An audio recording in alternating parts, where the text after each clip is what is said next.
People के वृक्ष में सरसों के तेल का दीप लगाता है, उसको शनि कभी परेशान नहीं करता। एक बात हमेशा ध्यान रखिएगा, मान लो अगर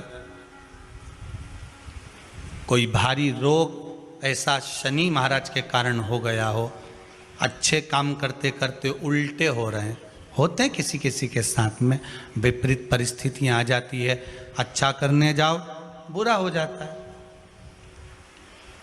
अच्छा कर्म करने जाओ बुरा हो जाता है। तो पीपल के वृक्ष की जो छाल होती है, छाल देखिए, पीपल के वृक्ष में जो छाल लगी होती है, उस छाल को घिसकर चंदन बनाकर भगवान शंकर का स्नान कराकर, अभिषेक कराकर, पूजन कराने के बाद में पिपलेश्वर महादेव का नाम लेकर, कौन से महादेव? पिपलेश्वर महादेव का नाम लेकर वो जो घिसी हुई छाल होती है, उस छाल का तिलक भगवान शंकर को लगा लो और उसी का थोड़ा सा भाग अपने कंठ पर, मस्तक पर लगाना प्रारंभ कर दो। धीरे धीरे जो विपरीत दशा है वो सुधरना प्रारंभ हो जाती है। पर नाम याद रखना, पिपलेश्वर, जम के बोलिए, पिपलेश्वर महादेव। नरेंद्र ने बोला, लक्ष्मी आज शनिवार का दिन है, जिस दिन अपन इस दरिद्रता से मिलने के लिए पीपल के पेड़ के नीचे आए हैं। हिंदू धर्म में ये दिन पीपल के वृक्ष के लिए पूजनीय होगा। जो भी शनिवार के दिन पीपल के वृक्ष की पूजन करेगा, दूध चढ़ाएगा या मिष्ठान का भोग लगाएगा, लक्ष्मी और नारायण उसके घर में प्रवेश कर जाएगा। लक्ष्मी और नारायण उसके घर में प्रवेश करेगा, इसलिए नियम बनाया। कौन से दिन का? आज भी नियम है, जिसको ढैया लगा हो, 7.5 लगा हो, जिसको ढैया 7.5 आदिक शनि परेशान कर रहा हो, एक काजल की डिब्बी ले लो, 21 बार उतारो। जहां जंगल में, वन में, किसी बगीचे में कोई नहीं हो, किसी भी पेड़ के नीचे इतना खड्डा करके काजल के डिब्बी को काशी विश्वनाथ का नाम लेकर दबा दो और मिट्टी डाल दो। जिंदगी में कभी शनि परेशान नहीं कर सकता, कभी भी, पूरे जीवन में कभी शनि परेशान नहीं कर। इसलिए कहते हैं दुनिया को शनि लगे और शनि को शंकर लगे। शनि को सारे नगर के लोग काशी चले। काशी जानते हो ना, अभिमुक्त नगरी काशी, मोक्ष नगरी काशी।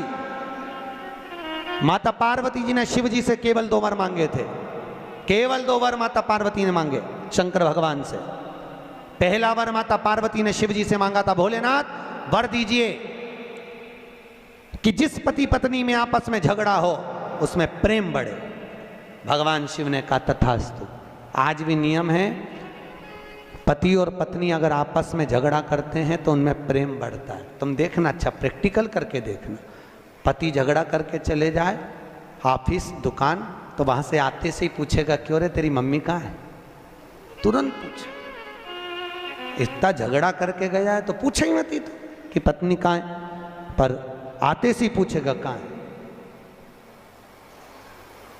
और माता पार्वती ने दूसरा वर मांगा, भोलेनाथ जी वर दीजिए कि काशी में जो मरेगा उसको गुरु मंत्र आपको देना पड़ेगा। शंकर भगवान ने कहा, पार्वती कैसी मूर्खों की तरह बात करती है, काशी में मरने वाले को गुरु मंत्र मैं दूं, ये कैसे हो सकता, कैसे होगा?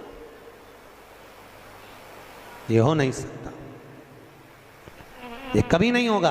पार्वती जी बोली, जिद पे अड़ गई माता पार्वती ने। भोजन करना बंद कर दिया, पानी पीना बंद कर दिया, कुछ ग्रहण ही नहीं करती माता पार्वती। शिव जी को लगा कि ये प्राणों को त्याग देगी। शंकर भगवान ने कहा, पार्वती मैं तुझे वर देता हूं कि काशी में मरने वाले को गुरु मंत्र मैं दूंगा। पार्वती ने कहा, मुझे कैसे मालूम पड़ेगा कि आपने गुरु मंत्र दिया, तो तू बता क्या करना है। पार्वती जी ने कहा, प्रभु आपसे वर मांगती हूं कि काशी में मरने वाले के सीधे कान में आप गुरु मंत्र देना और कान को मोड़ देना, तो मैं समझ जाऊंगी कि काशी में मरने वाले को आपने गुरु मंत्र दे दिया। शंकर जी ने कहा, तथास्तु। तो आज भी प्रमाण है, काशी में मरने वाले का सीधा कान अपने आप टेढ़ा हो जाता है। आज भी प्रमाण, जिसके काशी में प्राण छूटते हैं उसका सीधा कान अपने आप टेढ़ा हो जाता है, अपने आप। पहले हमको भी विश्वास नहीं हुआ था कि शिव पुराण में ऐसा लिखा है, ऐसा होता है क्या। जब हम काशी में महेश्वरी भवन में कथा करने के लिए गए तो सब पूरी मंडली को लेकर हमने कहा चलो आज शिव महापुराण में लिखा है कि काशी में मरने वाले का सीधा कान टेढ़ा हो जाता है, चल कर देखें। पहुँचे मणिकर्णिका के घाट पर, भारत की भूमि के सबसे ज़्यादा मुर्दे वहीं जलते हैं। अपने यहाँ गाड़ी ओवरटेक करती है, वहाँ मुर्दे ओवरटेक करते हैं, लोग मुर्दा लेके भागते हैं। मणिकर्णिका का घाट, लाइन लगी मुर्दों की, परिवार के लोग बैठे। हमने एक मुर्दे वाले से पूछा भैया हमको इनका मुंह देखना है, कि देख लो। हमने कपड़ा हटा के देखा मुंह, तो उसका तो कान सीधा था। हमने कहा बताओ, पोथी में तो लिखा है कि काशी में मरने वाले का सीधा कान टेढ़ा हो जाए, यहाँ तो सीधा है।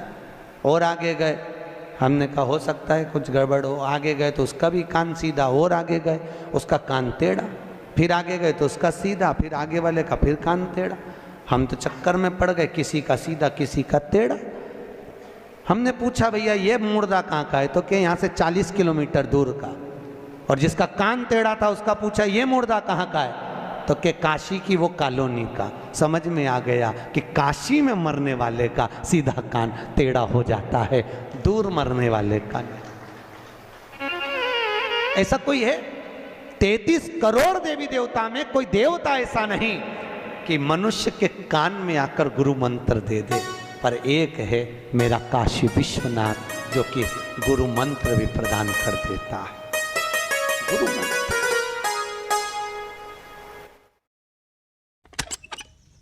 भैया क्यूआर कोड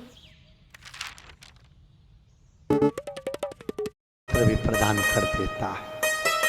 गुरु मंत्र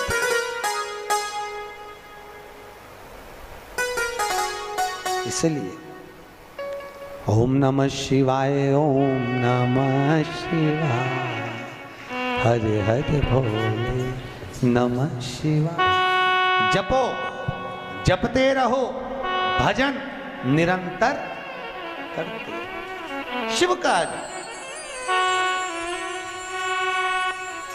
शिव का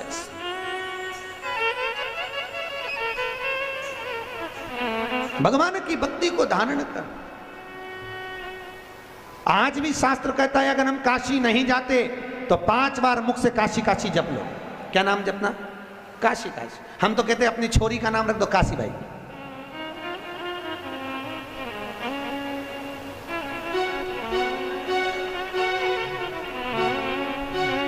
काहे तो गलत काहे का नाम दर्द काशी।